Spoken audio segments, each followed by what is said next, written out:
ओवैसी पर चली 3 गोलियों का राज क्या है? हमले के पीछे किसकी साजिश है? क्या हमले के पीछे सिर्फ वही 2 लोग हैं जो पकड़े गए या इसके पीछे कोई मास्टरमाइंड भी है? तमाम सवाल पिछले 3 दिनों से सबके मन में है। जांच भी जारी है और आज इस पर गृह मंत्री अमित शाह संसद के दोनों सदनों में जवाब देंगे। राज्यसभा में दोपहर 2:30 बजे और लोकसभा में शाम 5 बजे गृह मंत्री इस पर जवाब देंगे। तो हर कोई अमित शाह का बयान सुनना चाहता है, उनका जवाब सुनना चाहता है कि आखिर ओवैसी पर ये जो हमला हुआ उसके पीछे की सच्चाई क्या है। हालांकि इस पूरे मामले पर जांच अभी भी चल रही है। और एक बड़ा सवाल, ओवैसी पर हमला क्यों हुआ? क्या ओवैसी और उनके भाई के भाषण से नफरत ही है इसकी एकमात्र वजह? क्या जो 2 आरोपी गिरफ्तार हुए हैं सिर्फ वही दोनों हमले में शामिल थे या इस हमले के पीछे कोई ऐसी साजिश है जिससे पर्दा उठना अभी बाकी है? देखिए इस केस में अब तक का खुलासा।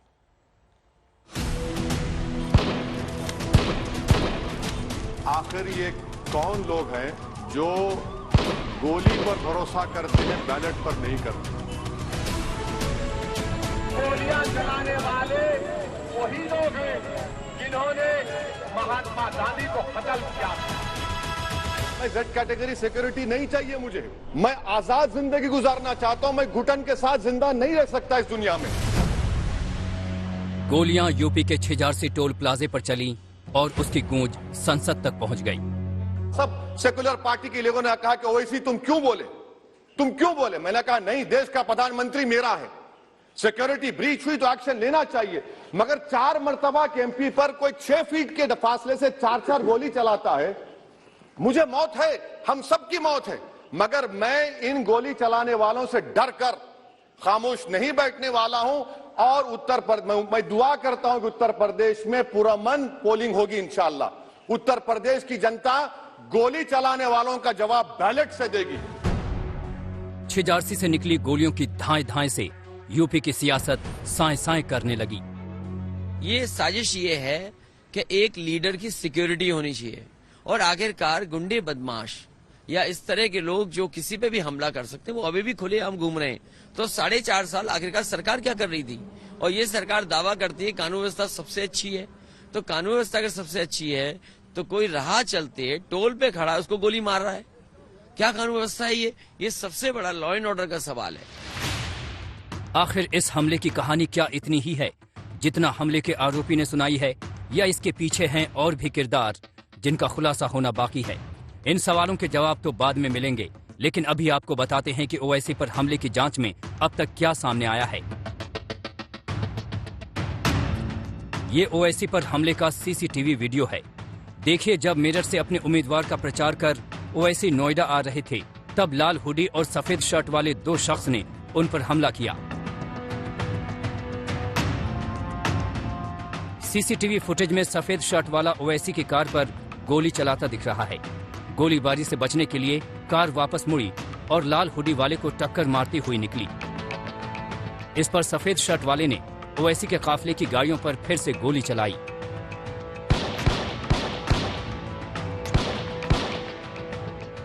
हमले के आरोपी सचिन और शुभम से पुलिस ने लंबी पूछताछ की है।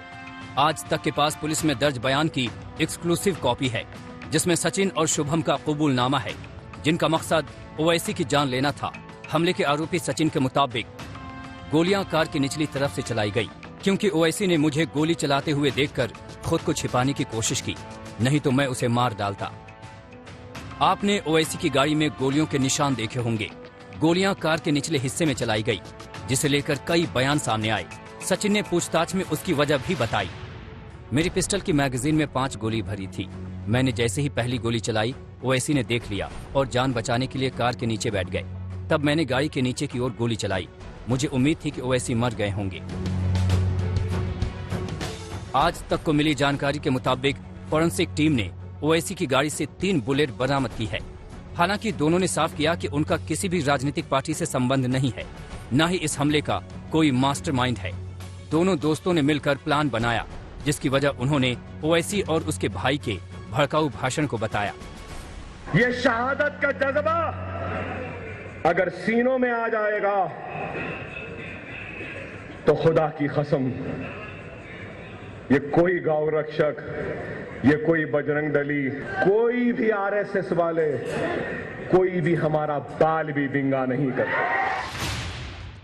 पुलिस में दर्ज बयान के मुताबिक दोनों 15 दिन से लगातार ओवैसी का पीछा कर रहे थे। चुनावी सभा करने के लिए जहां भी ओवैसी जाते थे, वहां पर दोनों आरोपी हमला करने के इरादे से पहुंच जाते थे। मेरठ में भी हमला करने का इरादा था, लेकिन भीड़भाड़ के चलते मेरठ में हमला नहीं किया जा सका। ये दोनों सोशल मीडिया के जरिए ओवैसी की लोकेशन की रैकी करते थे। समर्थकों की पोस्ट से उसकी रैलियों की जानकारी इकट्ठा की। हमले के लिए किठौर से अवैध असलहा खरीदा था। मेरठ में भीड़ ने हमले के मंसूबों पर पानी फेरा तो दोनों ने टोल प्लाजा के पास हमला करने की साजिश रची। मेरठ से ऑल्टो तेज भगाकर ओवैसी से पहले टोल प्लाजा पहुंचे। गाड़ी पास के जंगल में खड़ी की। ओवैसी की गाड़ी की पहचान की और जैसे ही गाड़ी टोल नाके पर पहुंची, ताबड़तोड़ गोलियां चला दी। –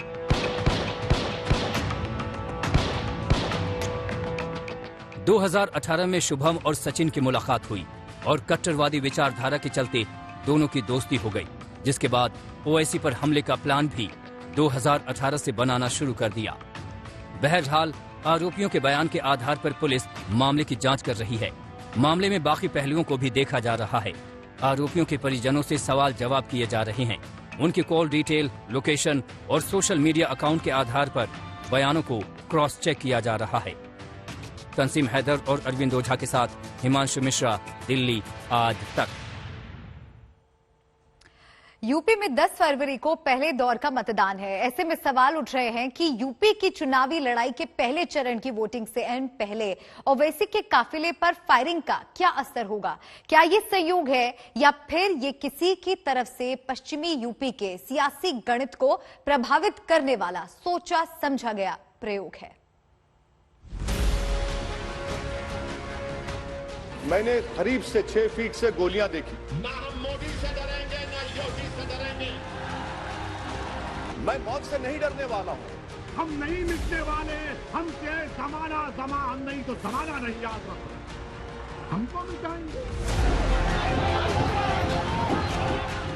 जुबान से आग उगलते ओवैसी, संविधान का बेसिक स्ट्रक्चर का हिस्सा है।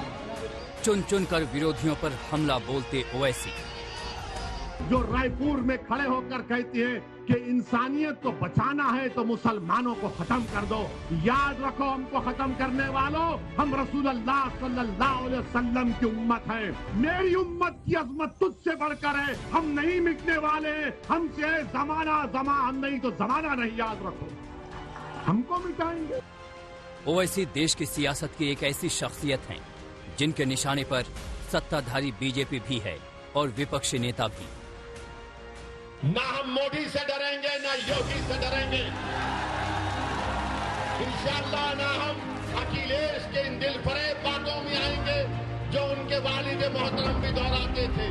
ना हम कांग्रेस के वो पुरानी बूढ़ी कांग्रेस जिसने हमेशा हमको धोखा दिया, आज आकर हमसे दिल फरेब बातें की जाती है। और जब मजलिस इलेक्शन लड़ रही है, मुस्लिम वोट, मुस्लिम वोट, मुस्लिम वोट, ऐसा पड़े हैं जैसा कि तुम्हारे बाप का खजाना है मुस्लिम वोट। बिहार, पश्चिम बंगाल के बाद ओवैसी यूपी के चुनावी मैदान में किस्मत आजमाने उतरे हैं। ऐसे में यूपी में ओवैसी पर हमले से देश के सबसे बड़े सूबे की सियासत पर क्या असर होगा, इस पर अटकलें तेज हैं और इधर ओवैसी की जुबान से उतनी ही तेजी से शोले बरस रहे हैं। मैं मौत से नहीं डरने वाला हूं। हम सबको जाना है इस दुनिया से, बल्कि मैंने कह दिया कि मैं इस वतन में पैदा हुआ, मेरी मां की कोख से तो जमीन पर लिटाया गया। जब मेरी आंख बंद हो जाएगी तो इंशाल्लाह औरंगाबाद की जमीन मुझे दफनाया जाएगा। मगर मैं आपसे अपील करना चाह रहा हूं सरकार से, सर, कि जो कुछ बातें की गई हैं उसको देखिए। मैं जेड कैटेगरी सिक्योरिटी नहीं चाहिए मुझे, मैं हरगिज नहीं चाहिए मुझे। मैं 94 से पॉलिटिक्स में हूं। मैं आजाद जिंदगी गुजारना चाहता हूं। मैं घुटन के साथ जिंदा नहीं रह सकता इस दुनिया में। मुझे जिंदा रहना है तो अपनी आवाज उठाना है। मुझे अब जिंदा रहना है तो सरकार किसी के उनके खिलाफ बोलना है, और अगर गोली लगती है तो मुझे कबूल है। गुरुवार की शाम जब ओवैसी मेरठ जिले के किठौर क्षेत्र में एक सभा करने के बाद हापुड़ गाजियाबाद होते हुए दिल्ली जा रहे थे तो छिजारसी टोल प्लाजा पर उन पर हमला हुआ था। इस हमले के बाद सरकार की तरफ से ओवैसी को जेड श्रेणी की सिक्योरिटी देने का ऐलान किया गया। कि मैं जेड कैटेगरी नहीं चाहता हूं सिक्योरिटी, मुझे ए कैटेगरी का शहरी बनाइए आप, मुझे ए कैटेगरी का शहरी बनाइए ताकि मेरी और आपकी जिंदगी बराबर हो। बड़ा सवाल यह है कि ओवैसी पर हमले का चुनाव पर क्या असर होगा? क्या मुस्लिम वोट ओवैसी के पक्ष में लामबंद होगा? अगर मुस्लिम ओवैसी के लिए लामबंद हुए तो जाहिर है इससे समाजवादी पार्टी को भारी नुकसान होगा। इन अटकलों को बल ओवैसी की सभा में उमड़ने वाली भीड़ से भी मिल रहा है। ये मेरठ का सिवाल खास है, जहां पिछले हफ्ते ओवैसी के डोर टू डोर कैंपेन में भारी भीड़ उमड़ी। चप्पा चप्पा ओवैसी के समर्थकों से भर गया। सड़क पर पैर रखने की जगह नहीं थी। ओवैसी के प्रचार में उमड़ी भीड़ में जो जहां था वहीं ठहर गया। ओवैसी पिछले दिनों जिस भी मुस्लिम इलाके में प्रचार के लिए निकले, वहां की तस्वीर कमोबेश एक जैसी ही दिखी। गाजियाबाद के डासना की तस्वीर देख लीजिए। ओवैसी वोट मांगने निकले तो सड़कों पर हजारों की भीड़ इकट्ठा हो गई।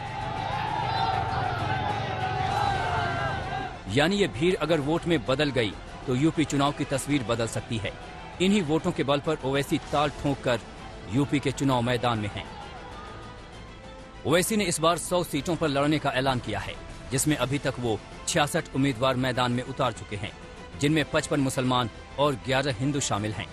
अगर यूपी में मुस्लिम वोटों का समीकरण देखें तो उत्तर प्रदेश में 25 से 50% मुस्लिम आबादी 85 सीटों पर है। मुस्लिम प्रभाव वाली ये 85 सीटें उत्तर प्रदेश के 14 जिलों में हैं, जो पूरब से लेकर पश्चिमी उत्तर प्रदेश में फैली हुई हैं। 2017 के चुनाव में इन 85 सीटों पर बीजेपी को 40.4% वोटों के साथ 64 सीटें मिली थीं, जबकि समाजवादी पार्टी को 23.4% वोटों के साथ 16 सीटें मिली थीं।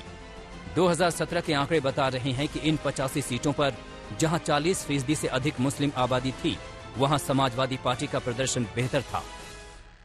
समाजवादी पार्टी के जब से इलेक्शन कैंपेन शुरू हुआ है, मैं आपको जिम्मेदारी के साथ कह रहा हूं कि एक भी अखिलेश यादव हो या जयंत चौधरी साहब हो या उनके जो सहयोगी पार्टियां हो, वो लफ्ज मुसलमान का नाम लेने से कतराते हैं। और दूसरी बात यह है कि अखिलेश यादव के एक सहयोगी पार्टी के नेता ने यह कहा कि अखिलेश यादव ने 45% मुसलमान नेताओं के टिकट काट दिए।